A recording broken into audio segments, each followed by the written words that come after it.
बोले बाप में ये यज्ञ का विधान है, तभी तो यज्ञ पूरा होगा। गौतम बुद्ध ने कहा ऐसा यज्ञ कहाँ पर लिखा है? बोले वेदों में लिखा है।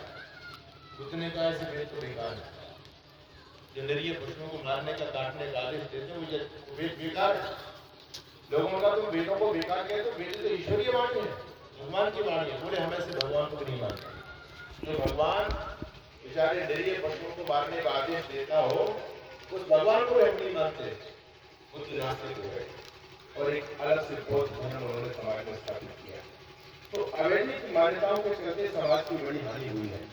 ऋषि दयानंद जी महाराज ने जब देखा समाज में कि ये चीज को बिल्कुल विकृत कर दिया गया, तो ये सौभाग्य की बात है। देखो आज इस बात को पूरा पौराणिक जगत एक्सेप्ट करता है, स्वीकार करता है कि अगर यज्ञ करना सीखना है तो आज समाज से सीखो। शहरों के अंदर आज भी जो पौराणिक बंधु है वो आर्य समाज के पंडितों को यज्ञ के लिए बुलाने के लिए आते, बोले आर्य समाज में यज्ञ कराएंगे। क्यों? क्योंकि यज्ञ की विधा आर्य समाज ने समाज को बताई कि यज्ञ क्या है। तो वो यज्ञ हम लोगों ने किया, ये देव पूजा है, ये सच्ची देवताओं की पूजा इसी यज्ञ के माध्यम से होती है। हमारे ऋषि लोगों ने हम सनातनी लोगों के लिए 5 कर्म प्रतिदिन करने के लिए बताए और कहा कि इन 5 कर्मों को किसी भी हिंदू कहलाने वाले, सनातनी कहलाने वाले व्यक्ति को नहीं छोड़ना चाहिए। उसकी दिनचर्या की शुरुआत इन्हीं 5 कर्मों से होती है।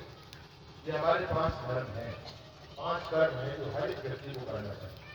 आर्य समाज हो चाहे वो पौराणिक किसी भी मान्यता को मानने वाला, तो हमारे यहाँ 5 यज्ञ का विधान दिया है। प्रथम यज्ञ कहा ब्रह्म यज्ञ, जो हर व्यक्ति को करना चाहिए। पहले पुराने लोग करते थे, सुबह शाम उठ करके अपने चारपाई पर जैसी व्यवस्था होती थी वहां बैठ करके आंख बंद करके भगवान का नाम जपा करते थे। ये ब्रह्म यज्ञ था, इसमें क्या था, लेकिन धीरे धीरे वो खत्म हो रहा है। परमात्मा की बिना कृपा के जीवन संभव नहीं है, जीवन का उद्धार संभव नहीं है। याद रखना, अगर आप अपने जीवन को पवित्र बनाना चाहते हैं तो परमात्मा की भक्ति उपासना करना बहुत जरूरी है। संसार की धन संपत्ति तो बिना भगवान की पूजन उपासना के भी आपको प्राप्त हो जाए।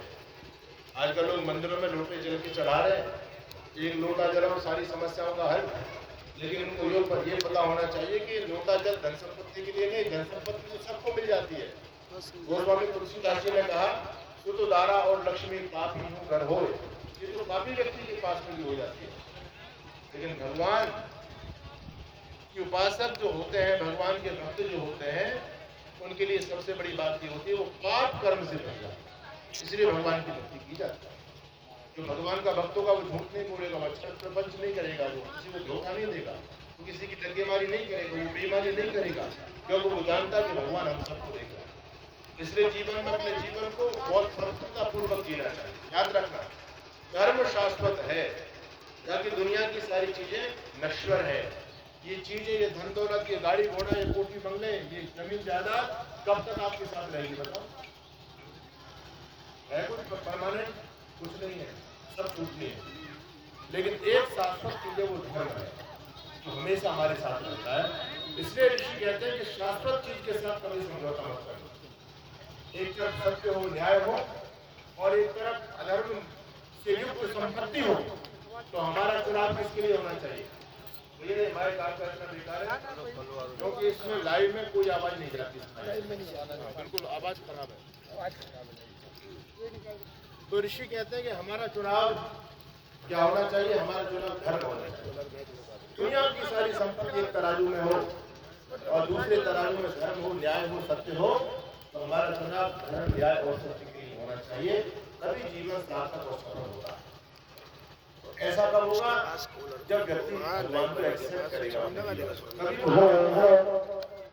भैया इससे बोलेंगे तब व्यक्ति पाप कर्म से बच सकता है।